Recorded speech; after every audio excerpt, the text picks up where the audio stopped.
Bom, a gente, sobre o jeito que a gente lida com a política, na ideia dessa polarização, chegou uma pergunta aqui do meu xará. Vamos ouvir. Igor mandou R$20. Boa noite, Tramontina, pessoal do Flow News. Existe alguma chance da esquerda e direita pararem de se comportar igual torcida organizadas? Esse discurso de política do inimigo vai continuar? Me parece que o jeito como as coisas estão acontecendo agora não é uma amplificação de como eles já vinham acontecendo no fim das contas. Mas hoje, com as redes sociais e com todo mundo conectado o tempo inteiro, a gente começa a ver que isso tudo está muito, muito grande, assim. Tudo pega uma dimensão muito maior do que era, mas não muito diferente, no entanto, né? Não sei, vocês vão saber mais do que eu, mas é a sensação que eu tenho. Que a gente tem agora as redes sociais como atores centrais dessa multiplicação ou dessa exacerbação desse sentimento, né?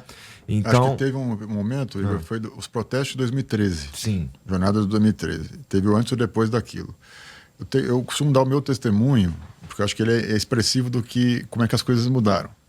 Eu sou um jornalista que cubro política faz mais de 30 anos.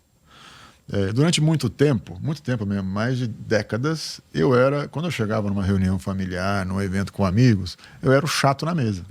Vem o cara falar de política. Sim. Sai da mesa que o Zambelli chegou e tal, não sei o que, o churrasco e tal.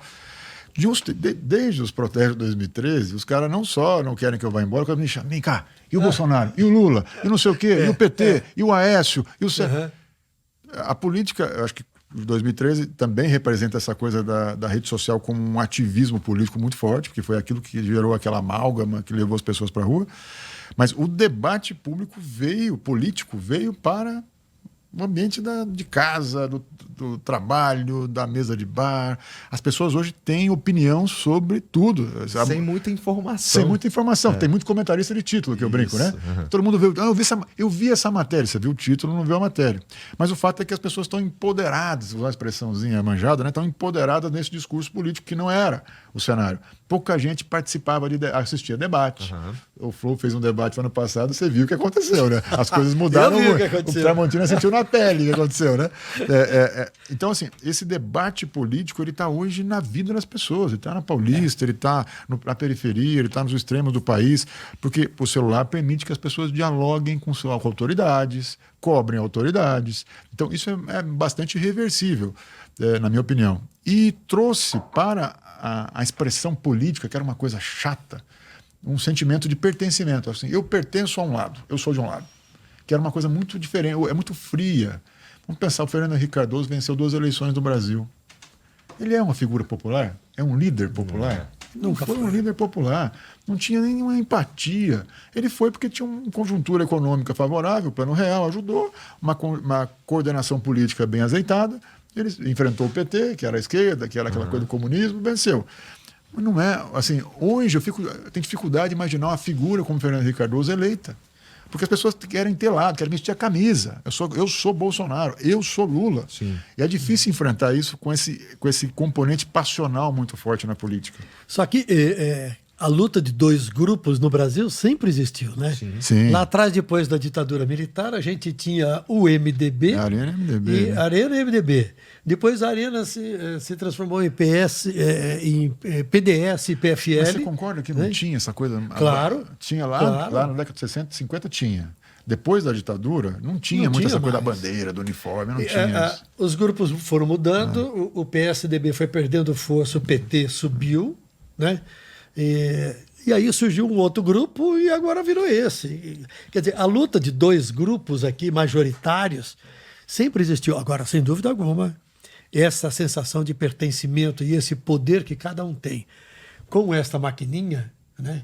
E os efeitos que as mensagens transmitidas por esta maquininha trazem, sem dúvida alguma, mudaram completamente o panorama. E aí a gente tem o panorama. Um reflexo possível disso tudo numa sociedade, por exemplo, que permite o porte de armas, é o que aconteceu com o Charlie ontem, né?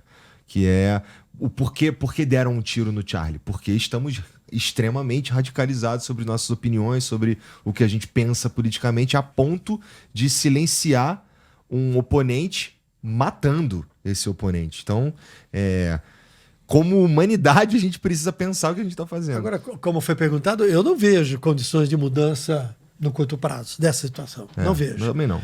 Porque... Até porque não é só um fenômeno no Brasil. É mundo. Sem dúvida mundo alguma. inteiro. Democracias sólidas. Nós somos uma democracia jovem. Imagina nas democracias sólidas estamos tendo as mesmas questões, a mesma polarização, a mesma paixão. Não dá para imaginar que aqui vai ser diferente. Assim, não, aqui nós temos as instituições que estão protegendo, tal. As instituições elas estão aí, estão testadas o tempo inteiro. Né? Acho que assim, uma coisa interessante do julgamento de hoje, Tramontina, é que a gente teve várias frases do ministro Alexandre de Moraes que para mim eram muito simbólicas no sentido assim, olha, esse julgamento ele assim tem as questões jurídicas, mas o mais importante dele é dar um recado. Quem estressar as instituições vai para a cadeia. Acho que esse foi um recado desse julgamento. Quem tentar vai discutir, você pode não gostar do ministro X, mas aqui tem as instituições que vão punir quem atentar contra elas. Uhum. Eu acho que foi muito nesse sentido que foi o voto dos ministros hoje e o recado que vem do Supremo. Que aí você pode discutir se tem lado, se não está, se foi justo, mas existe, assim, nós precisamos zelar por uma certa estabilidade institucional, porque é isso que nos diferencia a civilização da barbárie. Sim.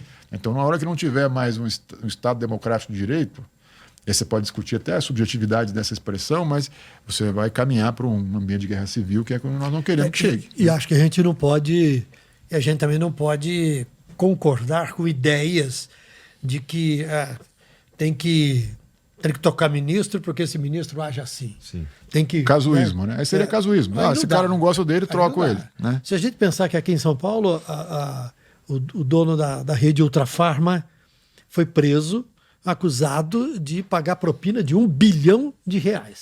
Aí o juiz determinou que ele pagasse 25 milhões de reais como fiança. Uhum. Ele conseguiu uma medida para ir para casa e ficar em casa em prisão domiciliar, enquanto, em tese, ele iria arrumar os 25 milhões. Aí ele argumentou que se ele arrumasse os 25 milhões para pagar a fiança, ele ia trazer sérios problemas financeiros para a empresa. Daí o juiz aceitou. E ele continua em liberdade e não pagou fiança alguma. Eu não concordo com isso. Se ele pagou ele gastava R$1 bilhão por ano em publicidade nas principais redes de televisão. Um dos grandes anunciantes do país. Se ele gastou R$1 bilhão em propina, conforme a denúncia das investigações do Ministério Público e da Secretaria da Fazenda do Estado de São Paulo, ele não teria como pagar 25 milhões. Não pagou e está em casa. Tá. Eu não concordo com essa decisão do juiz. Mas é a decisão do juiz. Né? Então não acho que vai ter que tirar o juiz de lá, estrangular o juiz, porque eu não gostei da decisão do juiz. Você me traz uma questão que eu acho que é importante trazer aqui, debater nesse dia. Os últimos 3 grandes julgamentos, não foi julgamento estrito sensu, mas decisões judiciais contra entes políticos do Brasil recentes. Foram o Mensalão, a Lava Jato e agora os atos de 8 de janeiro, né? Enfim, a abolição do Estado Democrático de Direito. Em todos esses julgamentos, você percebe uma preocupação do magistrado em dizer assim, Mensalão, tinha a teoria do domínio do fato, que era assim, é impossível, pelo Joaquim. É impossível que a liderança política não tivesse acesso às informações de corrupção. Então, nesses 3 julgamentos, tinha uma mensagem que era muito mais além do rito processual, que era assim, não podemos deixar que impere a impunidade. A mensagem é essa, não podemos até correr o risco de revisionismo, como foi nas duas. O Mensalão até hoje tem decisões revistas. Lava Jato até hoje tem decisões revistas. Né?